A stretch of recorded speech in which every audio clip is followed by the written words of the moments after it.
Physics in daily life part 1.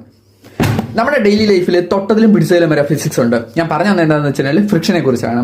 എനിക്കിപ്പോൾ ഈ ഒരു ഗ്ലാസ് എടുക്കാൻ പറ്റുന്നത് ഫ്രിക്ഷൻ ഉള്ളതുകൊണ്ടാണ്. അതുപോലെ ഞാൻ നടക്കുമ്പോൾ നീങ്ങുന്നത് ഫ്രിക്ഷൻ ഉള്ളതുകൊണ്ടാണ്.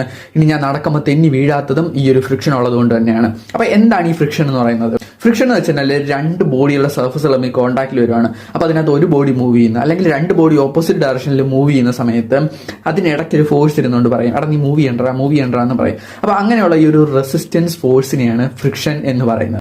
ഈ കോൺടാക്റ്റിലുള്ള രണ്ട് സർഫസുകളും വളരെ സ്മൂത്ത് ആണെന്നുണ്ടെങ്കിൽ ഫ്രിക്ഷൻ വളരെ കുറവായിരിക്കും. അതുകൊണ്ട് തന്നെ രണ്ട് സർഫസുകളും റഫ് ആണെന്നുണ്ടെങ്കിൽ ഈ ഒരു ഫ്രിക്ഷൻ കൂടുകയും ചെയ്യും. ആൻഡ് ഇതിന്റെ ഡെയിലി ലൈഫിൽ ആപ്ലിക്കേഷൻ എന്താണെന്ന് വെച്ചിട്ടുണ്ടെങ്കിൽ ഞാൻ വളരെ സിമ്പിൾ ആയിട്ടുള്ള ഒരു എക്സാമ്പിൾ പറഞ്ഞുതരാം. രാവിലെ ഞാൻ കുളിച്ചിട്ട് വന്നിട്ട് എൻ്റെ പാൻറ് ഇടാൻ നോക്കുമ്പോൾ അത് കയറത്തില്ല, വളരെ ടൈറ്റ് ആയിരിക്കും. എന്നാലും ഞാൻ എൻ്റെ കാലിൽ ഇതുപോലെ ഒരു പ്ലാസ്റ്റിക് കവർ ഇട്ടിട്ട് വലിച്ചു കയറ്റുവാണെന്നുണ്ടെങ്കിൽ സിമ്പിളായിട്ട് കയറി വരും. എൻ്റെ റീസൺ എന്താണെന്ന് വെച്ചിട്ടുണ്ടെങ്കിൽ ഫ്രിക്ഷൻ കുറയുന്നതാണ്. സോ നിങ്ങൾക്ക് ഫ്രിക്ഷൻ എന്താണെന്ന് മനസ്സിലായിട്ടുണ്ടെങ്കിൽ താഴെ ഞാൻ ക്വസ്റ്റ്യൻ കൊടുത്തിട്ടുണ്ട്. ആ ഒരു ക്വസ്റ്റ്യൻ ആൻസർ നിങ്ങൾക്ക് കണ്ടുപിടിക്കാൻ പറ്റുന്നുണ്ടെന്ന് നോക്കുക. അപ്പോൾ നമുക്ക് അടുത്തൊരു